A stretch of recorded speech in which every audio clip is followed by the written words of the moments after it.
Hello everybody and welcome back to the X4 version 3.0 guide to getting back into the game or just starting if you have just started. But we are on episode 2 and we are on our way to our marker point that we were heading to earlier on. So we're going to shoot on up there now. I've literally just carried on from where we left off from episode 1, and hopefully we can see in this episode where we're going to go and take things. Now I'm hoping it's pretty soon on that he tells you to get a new ship, which is what we want, and that's when we can start looking at some credits and we can start earning some money.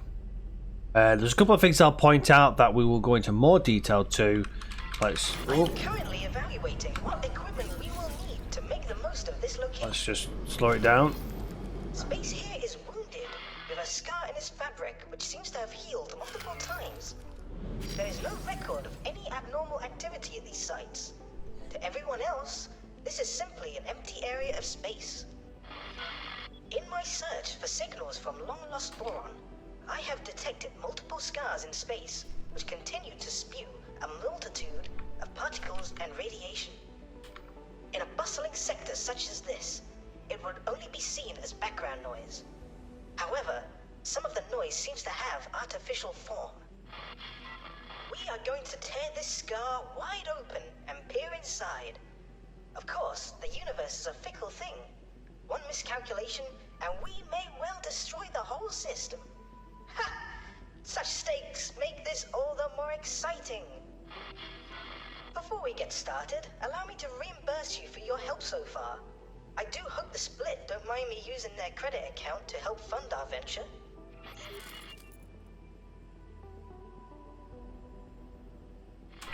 Now, the experiment.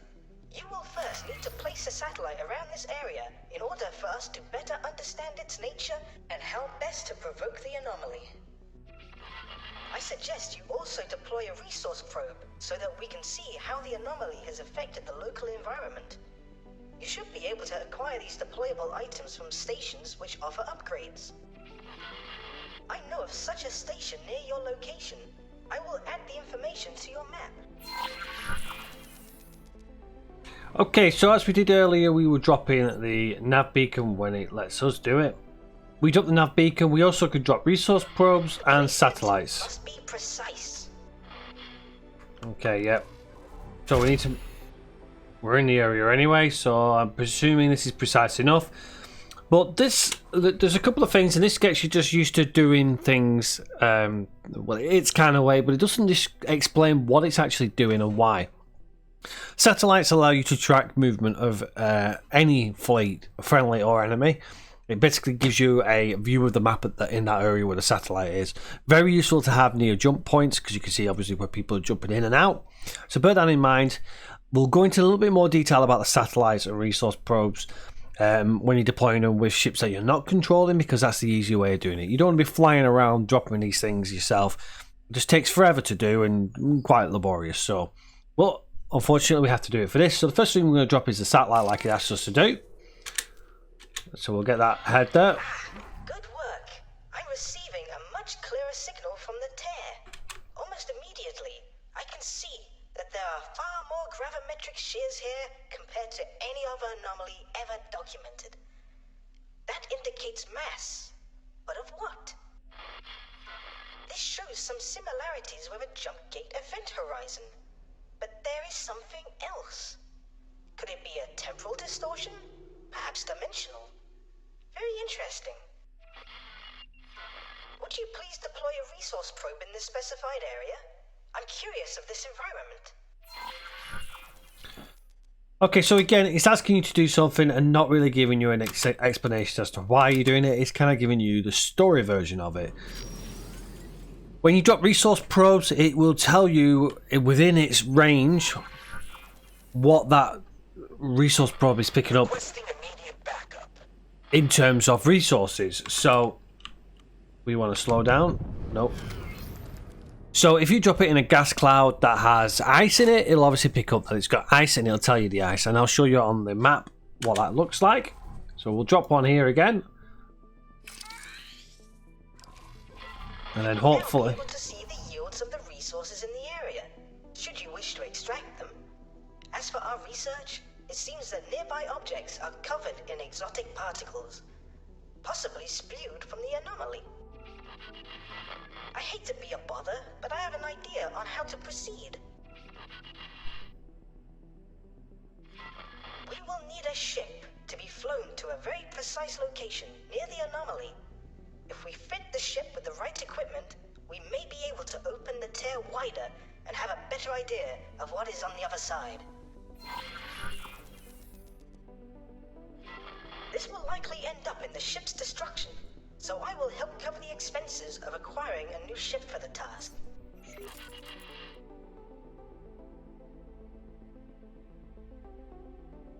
Okay, so this is the stage now where you can choose whether you want to continue doing what you were doing or whether you go on to a bit of a different venture and come back to this later. I do suggest you do complete this mission because you get something at the end of the mission which will help you.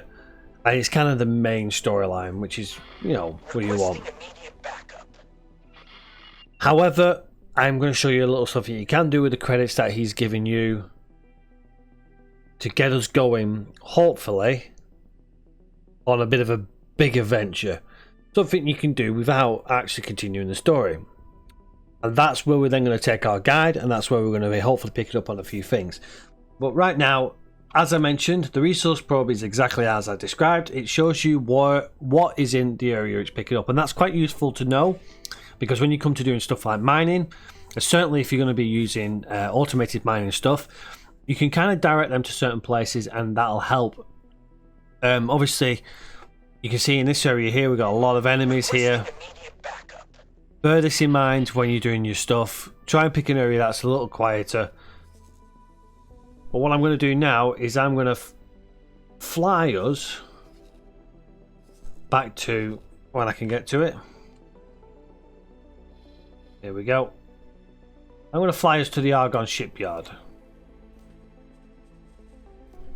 Actually, I'm not, because I should be able to do it from here, and I can. So, we got a choice now what we want to do. We can choose to mine, or we can choose to trade. Both of them have their perks in either side, but hopefully we're going to get underway with mining, and hopefully that'll allow us to do a certain work for it. So, mineral mining tends to be the better one because that's where you get your ores, and obviously ores are generally taken in most places. Now, this is the smallest vessel we've got. 75 grand in credits already. You get the basic vessel. The red things are the things you need on the ship. The easiest way to do it for now is set minimum preset. Sets you a minimum preset with 168,000 credits. We've got 235, so we've got a little bit of a play around. Now, someone asked me about the leveling up of your crew. The bigger the ship, the more crew you can have. You can have a mixture of service crew and marines. But we're going to go... If we ever get to meet face to face, I do hope you can bring me some fresh tofu. The nuggets the Split give me are more stale than their humor. That's another reason why you want to complete the mission. Get him out of the way. Requesting immediate backup. However, you want to try, if you can afford it, to set your crew maximum to the ship you've got. Everything else we can leave for the time being. It's going to do us the job that should hopefully give us...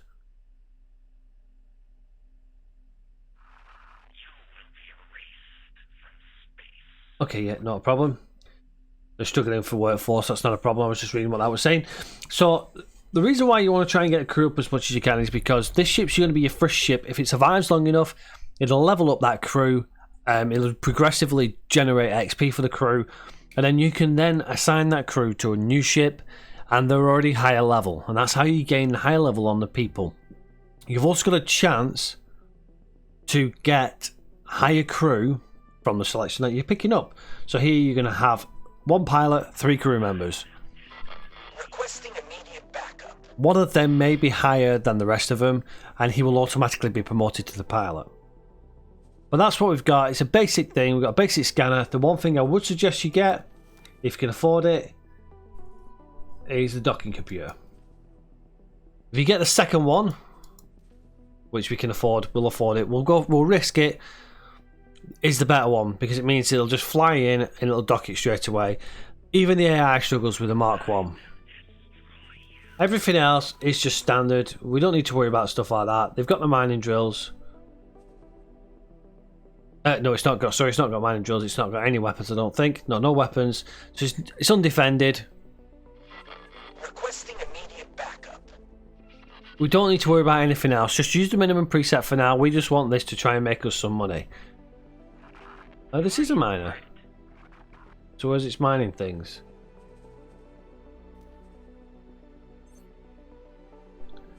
It should have had mining drill. Can we afford that one? No, we can't afford that one. We can afford that one though. So we've now got its mining drill. There we go. So that's our first miner that we've got. So we'll add that to the shopping list. 2 minutes to build. We'll confirm the order. Requesting immediate backup. Then what we're going to do is we're going to try and get ourselves out of the way because they're going to try and kill us. So what we can do here now is we can set this as set start guidance to object. So what that'll do is it'll direct us now to Argon Wharf.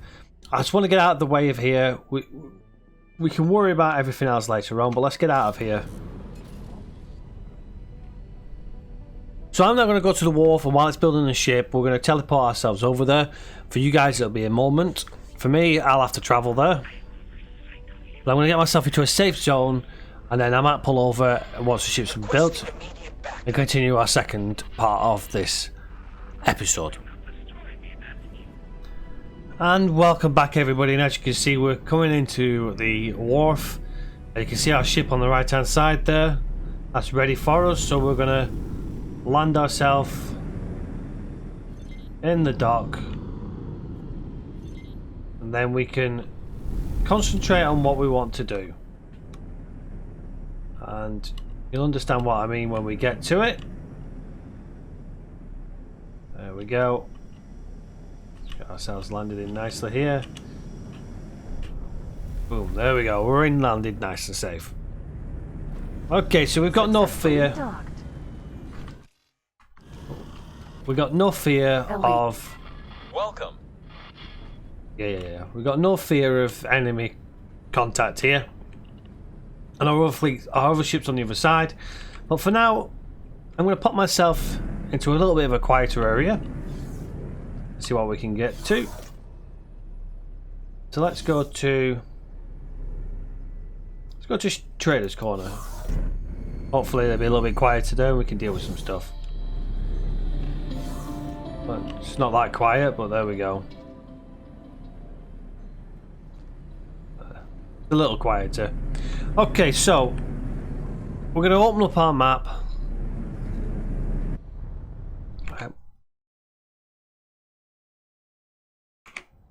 We're going to open up the map here and we're going to have a look at our new ship. Our new ship's here. Courier. Shows us, which is that there. And shows our ship, which is there. This ship is crewed. So we want to do something with it. Now we don't know what's in this area here. Now the one thing I think I forgot to put in. Yes, we have no civilian deployables on board. That's fine.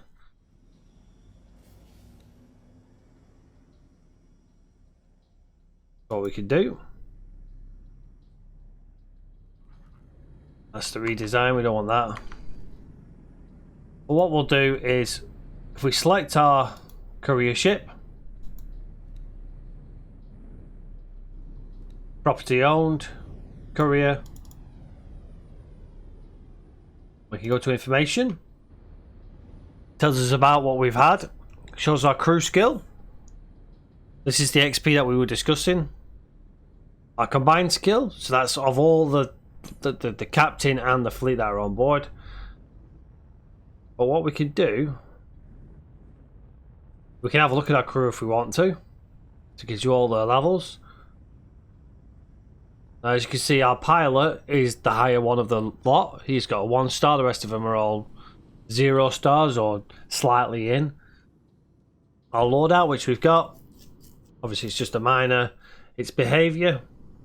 And this one for us is the important one, this behaviour here. So you want to be going onto this behaviour screen, and this is where we're going to start earning some money passively as well, I might add. So we can go about and do our own business. Obviously we can't complete the mission we've got because we're using the one ship that we have. But what we can do is we can have it to sector auto mine. We can then choose a where, and I'm just going to choose ore, because ore is generally the better one to go for. It'll then say it's anchor space, which is Argon Prime, because that's where we are at the moment. We want to try and keep it in this area here. We know this area is friendly-ish, and there's been no problems so far. We're going to confirm that, and what it does now is it places that order in the order queue. Now, because we've not given it any other orders, then it will automatically go to default behavior. If you give it an order, and you've got a default behavior on, when them orders run out, so this queue becomes empty, it will then go into its default behavior.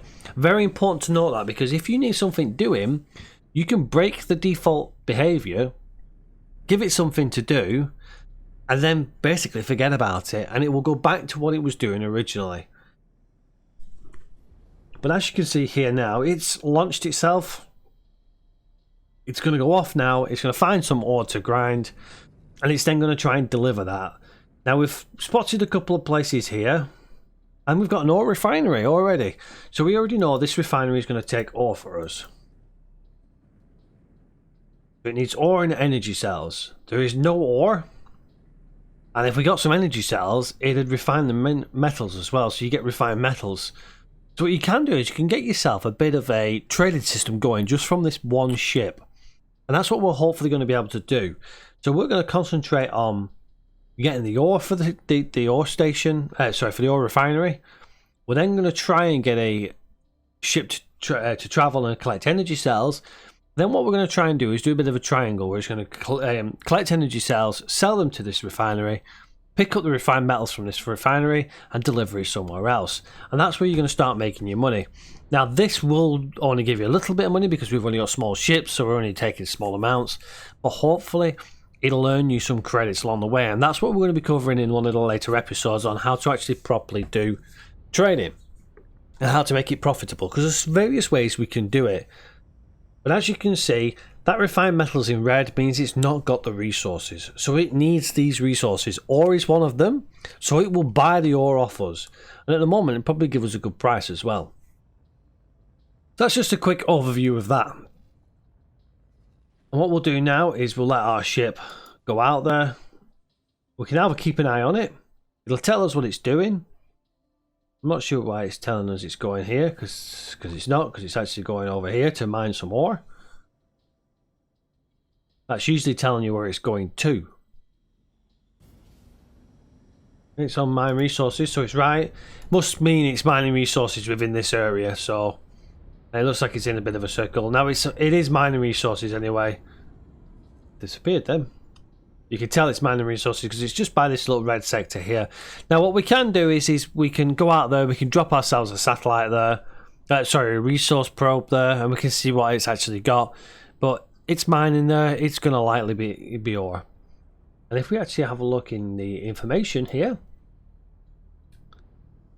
it should tell us fill capacity. It's on 0 at the moment, so it's not got anything at the moment. But it will go about and it will collect. So we're going to give it a quick moment now just to collect, and then when it's done, we'll have a look and see what it does and see how many credits we get from it. Note the credits in the left hand side, 23,537. We have 0 income, nothing at all. So nothing is earning us passive amounts of money. So let's let this mine for a little bit, and let's see how much we can get from just one run off this little miner. Bearing in mind it cost us 200,000 basically to get the ship. So hopefully we can make that money back, and then we can build more ships and you can repeat the process.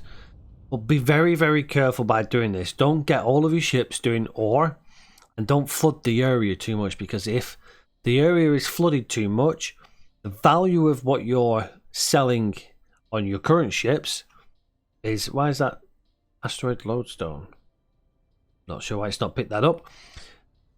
If you flood the market, you will negatively affect your ships, which means you'll earn less money. You'll also be stuck with resources that you can't get rid of, and we definitely don't want to be in that situation. So let's see how it does when it's got itself a full load. Welcome back, everybody, and as you can see, our little mining ship has made its way over to the refinery as we expected it to. When I grab it, what I told it to do here, let's just remove this order. So he should now be full. When we can find him, let's go on to him here. Go, information. So he's just sold it, actually, literally just sold it, and he's made about, what was it, 12 grand there? So not a great deal, but you know, slowly over time, obviously that'll make a lot more. It's only one ship, so you got to bear that in mind. It does take a while to, you know, get it going, but he's working in the area. He will slowly just, you know, mine away at that. It's passive income. It's not going to cost you any money to grind that. So 12 grand every 10-15 minutes or so. You know, go away, make yourself a brew, have a sit down, have a wander around in the ship, get used to the ship controls, you know, have a fly around some of the systems, get a bit of a feel for stuff like that. You know, learn the game a little bit more, and all the while, you're earning money. It actually won't take that long to get a ship that you need to start the next part of the mission. Now you can see the time there in the top left hand corner. You can see the time hasn't passed that long between us setting it off and getting to the stage where we're cashing it in. So that's just a quick and easy way on how to make money. And you can see I've done nothing at all to get to that. Now if you choose one of the other starts where you're gaining the credits already, you could do the exact same thing. But this is just one way showing you quite an easy way on how to start your business up. So what I'm going to do now is I'm going to let this tick over for a little bit. We're going to earn some money. Then we're going to come back and we're going to complete the mission. Then we're going to have a real look at actually doing some stuff on a bigger scale. Because obviously we don't want just one little tiny metal miner going around. We want to make this in a bigger scale and actually start gathering some minerals. Now, the other thing we can also do is actually keep an eye out on other resources. Now, I did pop out in my ship and drop a resource probe. And as you can see, there's ore and silicon. Now, silicon might be the more profitable side of things. So what you can do is you can actually change this. Now, he's not gathered anything yet. So what we'll do is we'll go... We'll wait for him to stop chatting his crap.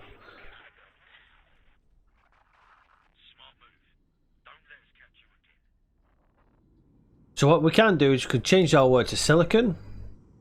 Tanker space is still argon prime. We don't want to change that. What I tend to do, just to make myself feel a little bit better, is I just put dock and weight, argon wharf, like so. When it works, select argon wharf, confirm that. Then I'll change it to sector auto mine, where silicon, argon prime. So I know it's definitely changed it over. And that'll do silicon. And then we can see whether or not that's more profitable or less profitable than what we've already been doing. And then we can make the decision from there whether we want to continue with the silicon or if we want to go back to the ore. There are other ways we can check on the pricing of stuff, but we're not going to look into that just yet because this is just keeping it nice and simple. When we start wanting to make some mega money, and we, you know, and the scale of things are a lot larger, then we'll start looking at actual pricing of stuff and how we can work that out. But hopefully this is giving you a good insight on how to start making money. As you've just seen, I've just played it out there very effectively. The only thing I cut out was the travel time. And the only thing you need to know about the travel is there's a big giant hyperlane there that you just fly all the way across as soon as you land on it. And it brings you pretty much to the wharf. As you can see there, you can see the little orange line that's taking me back to where we've just been. It's as easy as that, and you've got the little gates at the end of them. That's the only thing that we've missed there. Everything else is as it would be if you was to play this way through. Now, there may be some things that I've brushed over that you may want more information on. If that's the case, please let me know in the comment section below. We can cover it in the next video or one of the next videos. Or I can comment back on your comment to let you know on any changes or anything like that, or anything that I can do to help. But until next time, everybody, that's it for this episode. Nice and short again, just to keep things nice and simple. As I said, we've got a lot to go on in the next episode, so make sure you come back for that. If you're enjoying the series, make sure you hit that subscribe button and hit the thumbs up if you've enjoyed this episode. Until next time, everybody, take care for now. Bye-bye for now.